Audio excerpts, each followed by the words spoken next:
Good evening, everybody. This is About the Labor Live Vikings 49ers post-game show. I'm gonna I'm gonna forego the roll call section of this. Although if you guys are here, let me know. A lot of you are in the live chat, which I appreciate. There's a lot of really fun features on the site that we've rolled out that people are starting to use. That's really great. I think that in times like this, um, here's my hope for this off season and what we're building in regards to social media software in the Purple Territory Media LLC network, which is that we don't cannibalize ourselves by assigning blame to one specific thing and then like flame warring people who disagree. That having been said, everyone has opinions, and football is a very nuanced and complicated thing. So I don't want to get too reactionary and worked up, and then look at this video a couple weeks or months from now and be like, man, that wasn't necessarily the best, most level-headed analysis. I think my brand, the way that I write and the way that I do this show, is I'm an emotional guy. I wear my heart on my sleeve. I'm relatively open about my life and why I love football and what it means to me and my family. But I'm also a very rational person, despite all the evidence to the contrary. This neckbeard, for example, what am I doing? I don't know. It's interesting. So, I have rational takes that I think are validated and valid. Man, I'm really upset. But I get emotional about them. And, at halftime, I was really just kind of apoplectic about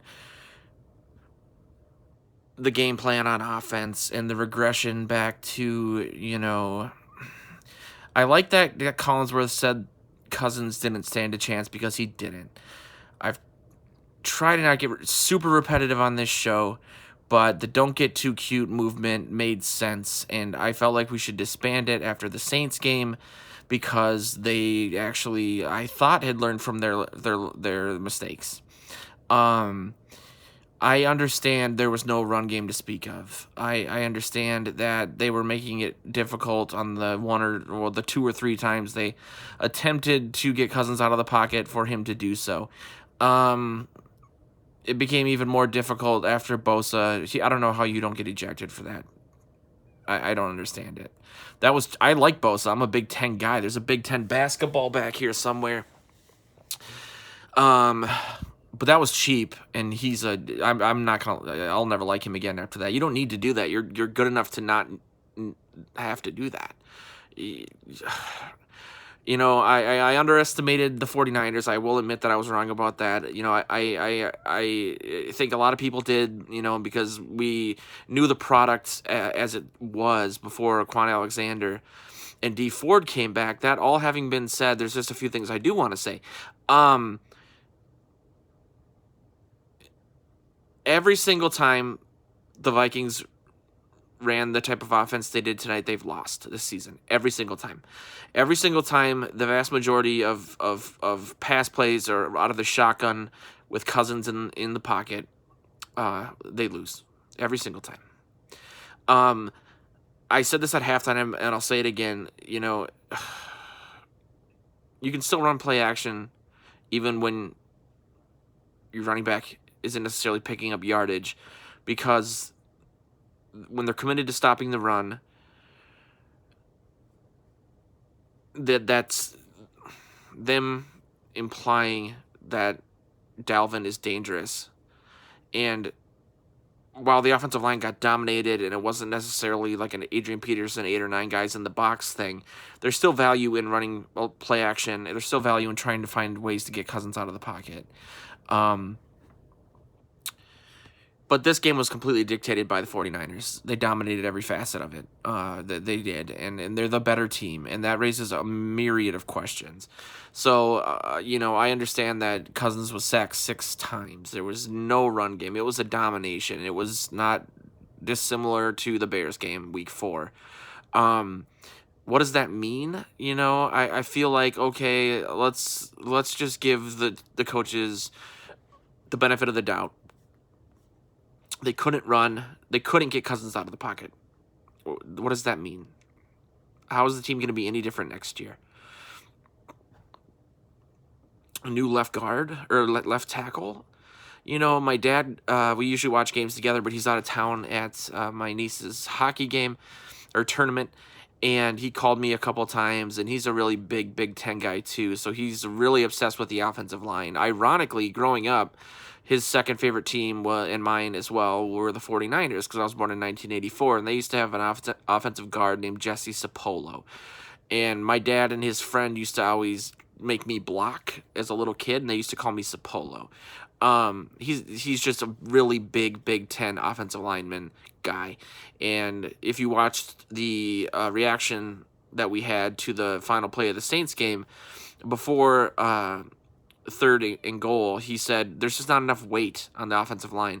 I get they run a zone blocking scheme. You want more athletic guys than big tanks. But I think his point is valid in that, you sign Cousins to a 3-year deal that's historic at the time, record-setting contract. Like everyone else does, that Cousins is not good in the pocket under pressure. He gets happy feet. He's just not good at it. You can mitigate that. We've seen it by getting him out of the pocket. It's not that simple, but it's pretty damn close. But just to say, okay, well, the offensive line got owned, which they did, by a superior defensive line. I don't know. Well, I would also, again, what does that mean for next year? You bring him in this record-setting contract. Berger's leaving. Easton is hurt, and he's more hurt than we knew at the time. So you have to go basically from scratch for your guards last season. They moved Remmers over to guard, even though they brought him in to play right tackle. That was a disaster. Compton was a disaster. Instead of drafting interior offensive linemen like Will Hernandez, they go after Mike Hughes, who, how's that worked out for everybody? It's hubris. I don't understand it. I don't understand how you can go from 2012 to 2017 without drafting an offensive lineman before the 4th round. And then, okay, so you waste Cousins' first year because the offensive line is god-awful. And then the second year, you're basically forcing a bunch of young guys who have never played together to mesh extremely quickly in their first season for the hopes of overcoming some of these defensive lines. Clearly, that didn't work. And just so I don't know what you can do. Some teams are just better than others, but I feel like this was peak Zimmer. Zimmer's had the keys to this team. They've given him everything that he's wanted. He has had carte blanche in the draft. I would not be surprised if we end up taking another corner high next year for whatever reason. I mean, we have no money left in the salary cap. Trey Waynes is up. Mackenzie Alexander is up. But I just don't see how bringing back all these guys next year is going to change anything. It's going to be more of the same, but worse. We'll probably be down Xavier Rhodes or Trey Waynes or something. It's just I'm not even mad about it. It's like, okay, well, yeah, they reverted back to what they do. Let the other team dictate the flow of the game. The other team is better. Somehow these guys put together a team in a short span than Zimmer has been able to do since 2014. Every free agent that he's wanted, every defensive wanted high in the draft. And this is the outcome. This is what it is. And this is what our team is. So what am I supposed to say? Okay, everyone that knows that I'm upset in my family, my fiance, well, at least they made the playoffs. At least they made it this far. That isn't good enough. Not in this context. That's not what the team's goals were, so I'm not going to have any moral victory that, oh, wow, look at, man, they upset the Saints. That's pretty cool. They were trying to do. They were in the NFC Champion. They were a game away from the Super Bowl with Case Keenum. They said, okay, we're gonna max out this deal with Cousins. We're gonna get to the Super Bowl because he throws, and then they don't protect him, and then everybody turns on him, and then they find out, okay, if we protect him okay enough and let him get out of the pocket, look what he can do. Look at the numbers he was putting up. And then when they go against a good defense, well, we can't do. I guess we can't do it. I mean, we're not gonna put 3 tight ends out there to block, or we're playing against teams that are. The Chiefs were missing 2 offensive linemen. 49ers were. We don't. I mean, where's this? I understand. In the NFC Championship game that season, the Vikings were historically good on third down, and they were god awful on third down in that game. I get that they were out there on a short field because of 2 turnovers, but at one point, in 4 visits to the red zone, the Niners had 3 touchdowns. It's just typical. It's just more of the same. I'm going to see what you guys are saying. Calvin, hey, what's up, man? Thanks for coming to the chat. No bootleg, never adjusted to having a spy on Cook. Good work with the website. Thank you. They can't adjust. They cannot adjust. We saw that. The only adjustment I've ever seen that at least had a positive impact was the Broncos' halftime adjustment when they came out up-tempo. Other than that, I mean, when they were getting booed, when they were up 10-9 on the Packers, despite having 3 turnovers in the Packers territory, they were just moseying around, and they came out the same way. I said I would love to see them come out up-tempo. You know, again, getting back to my dad, he called me. He's like, well, they can't. The reason they're not rolling out is because of Bosa. Then roll out the other way. Chip him. Put C.J. Ham back there. Put a tight end over there. Put both. I thought we ran heavy personnel, not 11 personnel where Cousins is in the shotgun. Sherrill's turning the ball over. Thielen stopping halfway through a route. What the hell? Big Cotton says Cousins sucks. If you think that game was on Cousins, man, we're watching 2 different games. Defense looked bad too. They looked okay in the first half, but they were getting gashed by Tevin Coleman, who I liked at Illinois. Or was it Indiana? I forget. I always get those confused. I think it was Illinois. He's a Big Ten guy, but he's not anything special. Calvin said that was the thought with Samia and Dozier drafting this year. I thought big bodies that can also move players. You would think so. They're not going to draft a quarterback in the first round. Calvin says that they hope that we do that. They'll draft a one late. They always do, but I don't think they'll do that. The only thing that would make me feel okay going into next season with Zimmer at the helm, because he's going to be, is Stefanski getting a job elsewhere. We have to.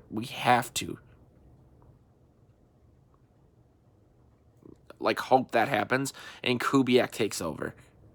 I am done with Stefanski. Calvin says they always wait until halftime or the start of the fourth quarter to do any adjustments. I don't even think they're doing adjustments. I just think the other team's going into, let's give you the middle of the field so you can kick a field goal and run off 8 minutes. So it looks like they're making adjustments because they're actually, getting first downs. But just because the other team isn't putting their foot on their throat anymore. I said after the Eagles game, when I was extremely upset to my dad, this emotion, and I won't get all worked up. It'd be hard for me on Monday morning to write something about how the team lost, because before I owned this little mini empire of websites, when the Vikings, and this is going to sound very fair weather and credibility bashing or destroying, but when the Vikings would lose, I'd get very upset, and I would not really listen to anything or read anything until Wednesday, until they started focusing on the next opponent. And you can't do that, obviously, in what I do, and it's gotten better, but it's I care very much, and it's pathetic. I understand that. It means a lot to me. I really enjoy it. My favorite thing in the entire world is when the Vikings win. I can drive around Lake Nokomis and listen to the radio, uh, people calling in, and I can yell at the radio like a crazy person. Come home, watch the 15 seconds of footage that ESPN usually gives us right before the commercial. Watch it again, go on YouTube, read what people are thinking, go in message boards. I just love it. I love reveling in it. And this is rough. You know, I think Zimmer did a good job. I think he's good at identifying talent. I think that he does an okay job of or a good job of identifying that talent and then getting the maximum potential from that talent in his system. But I really believe that we've reached the peak of what he's capable of as a coach. I don't really think he's a head coach. I think he's a glorified defensive coordinator. I don't think that any other coach in the league is as hands off with the offense as Zimmer is. I think he even know at times what the offensive game plan is, which is strange to me. He said things that I know Joe Oberle on my podcast said, well, he's just being tongue in cheek, or he's just not letting people know everything. But then 3 or 4 days later, he'll say something completely different after watching the tape. Which, if he's not telling the media things, why is he telling them off the real things 4 days later? You know what I mean? Like, why? Case in point being the Monday Night Football game. Him saying, "Well, they didn't let us get out of the pocket." That was why. But I have to watch the tape. I don't know. You have to watch the tape. Don't you know what the game plan was and why it wasn't working? And then he watches the tape and he's like, "Oh yeah, we probably should have got Cousins out of the pocket more." That drove me crazy. Like, okay, people don't think this is a big deal, but I don't know. He often has his mic in mute mode when the Vikings have the ball. Um, I've seen it a million times. I just don't think he has any say in what the offense does. I don't think. I don't know. I don't think other head coaches are that disconnected from what the team is doing, and I really thought that after that quote, how they played last week, they got it. And you can say that, well, they weren't letting them do it. I saw them attempt it a couple times. It didn't work, but it's not like they came out doing it and it didn't work. At one point, Collinsworth said, maybe try bootleg. Cousins is so good at them. Why not try one? If they were trying them and it wasn't working, um, we would have seen it by then, or Collinsworth wouldn't have said that. I don't know. It's just I'm sorry. I don't really have a whole lot to say. I will tomorrow, assuming I do a show and don't die in my sleep. Dominic Cross says Zimmer just too old school. I would say if you think old school and conservative are the same thing, he's way too passive. I've had a guy named Brandon Lang on this show a couple times, and he is the guy they made a movie about, a Matthew McConaughey, Al Pacino movie called Two for the Money. It's about his life, supposedly. I got a lot of emails about that. And he basically said he never puts money on Zimmer because Zimmer coaches not to lose as opposed to coaching to win. And, I thought that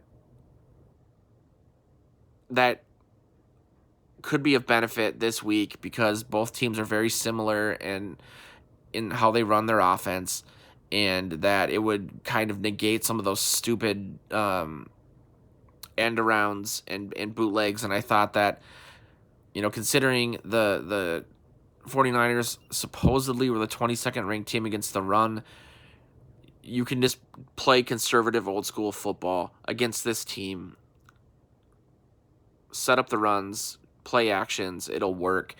But yeah, I definitely think that he's too conservative. Um, you know, Beyond that, they're 22nd against the run. And maybe that's because they were missing D Ford and Quan Alexander, but man, And this defense played okay, but they got. Here's the perfect way to put it about the Zimmer era and the defense. We ever seen Zimmer's defense play a game like the 49ers had tonight in a big spot ever? Can you think of one? The first half of the Saints game, maybe? Second half? Nope. I have never seen Zimmer's defense in a big spot play that way. Last week, maybe, but they let the Saints back into the game. They went to overtime. Um, it's it wasn't suffocating. It wasn't everywhere. It wasn't breaking other teams' entire game plan. First half of last week, yes. Taysom Hill, no. They might start out that way, but they let the other team in. At some point, you always know at some point the other team's going to get close. You always know because they always do. And that happened this season a few times in games that we won against bad teams, where the offense had to bounce back after being up, and then they had to score to keep the other team from actually catching up. I've never seen. I've said that after the Bears game too. I've never seen a swarming, suffocating performance like that. And so what does that tell you? When we've had draft after draft after draft after draft after draft of defense, defense, defense. We don't talk about that much because the Vikings got extremely lucky with Diggs and Thielen. And people always hate when I say that because, well, it's not luck, it's identifying talent and scouting. You don't get two world-class receivers from the 5th round and from a tryout that a guy had to pay for, an undrafted guy from Mankato. That doesn't just happen. That's luck. Look at the moves they've made on offense. Outside of Dalvin Cook,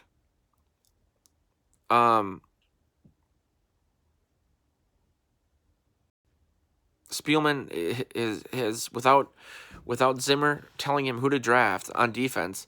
On offense, he's been abhorrent.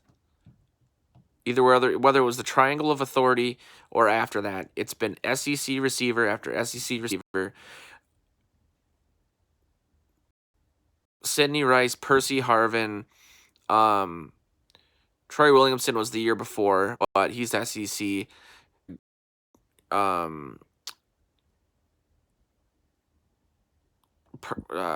Treadwell, obviously, Carl Patterson, Jarius Wright, Greg Childs. The best of those guys was Jarius Wright. Some people will say Percy Harvin because of you got Xavier Rhodes to trade, but how did that work?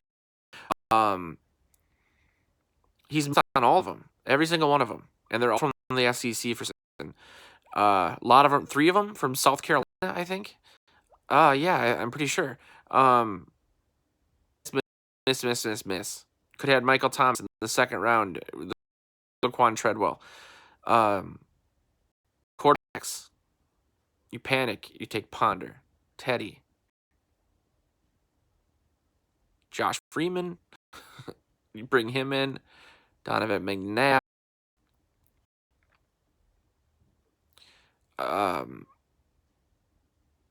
You feel burned by Khalil because he's the 4th overall pick. He was the safe pick. He looked great first year. Then he got pneumonia. He lost a bunch of weight. Then he decided he wanted to be fit and was just getting blown up because he didn't have enough weight.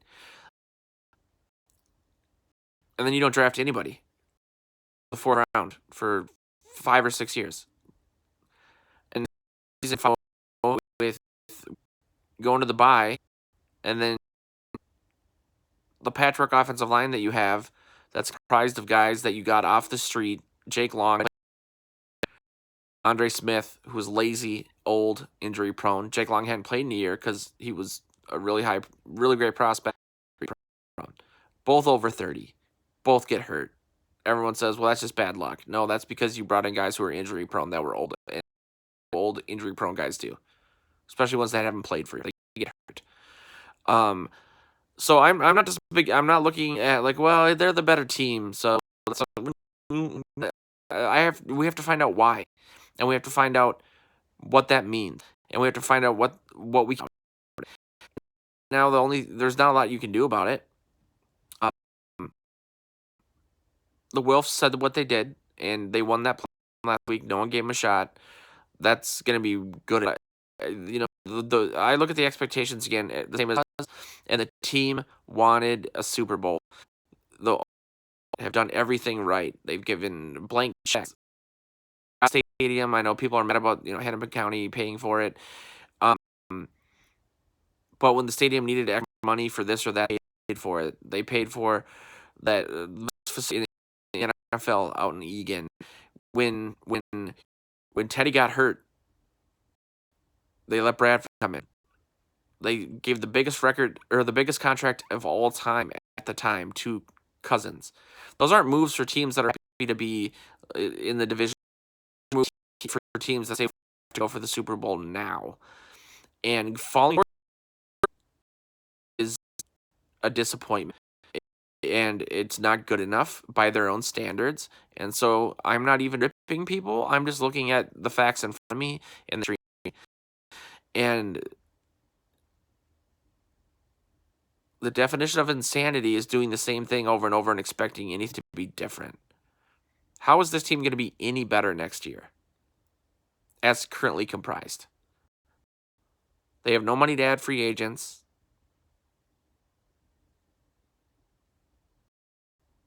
What are you going to do? I don't know.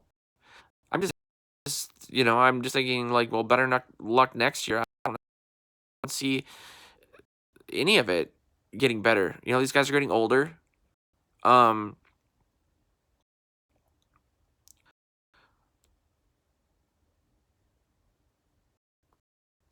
I don't know. Um, Tanks, he was. I never thought.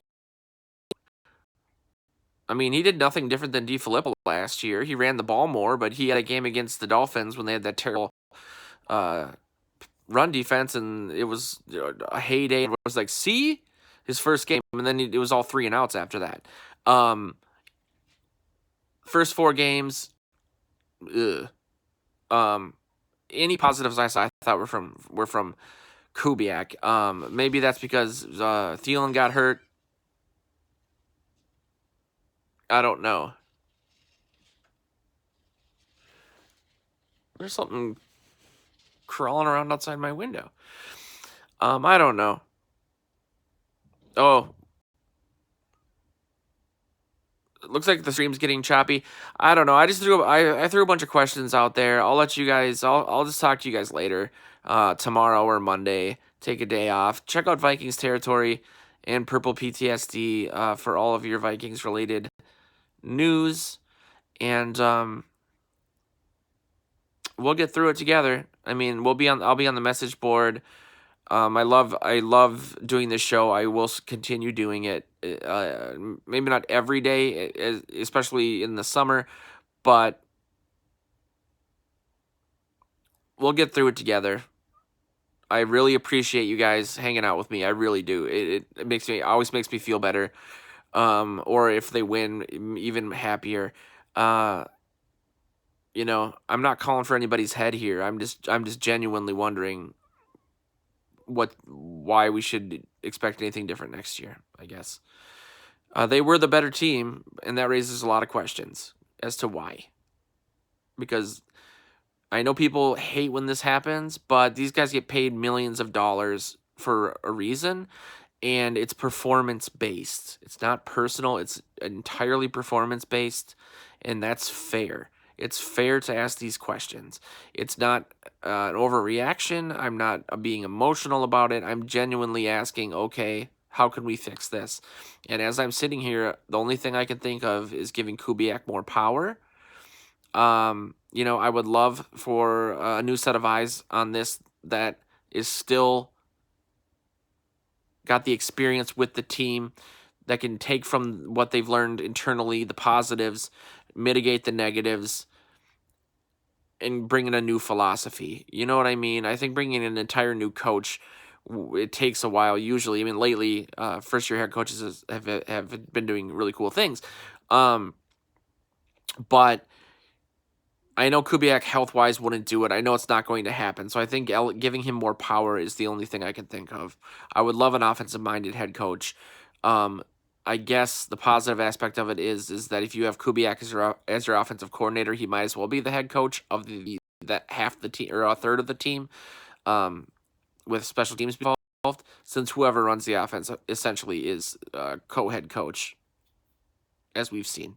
So let's really, really hope that the Browns hire Stefanski. Maybe we should go like undercover onto their start a petition as fake Browns fans.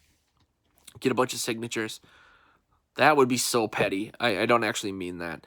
But, again, I love the team. Not bashing them. I'm just looking at, okay, why would I be excited for next year? The team's 1 year older. We might lose some guys. How much longer is this defense going to buy into what Zimmer's selling when it just continually doesn't work for them? I mean, and they're not either. I'm not saying it's chess.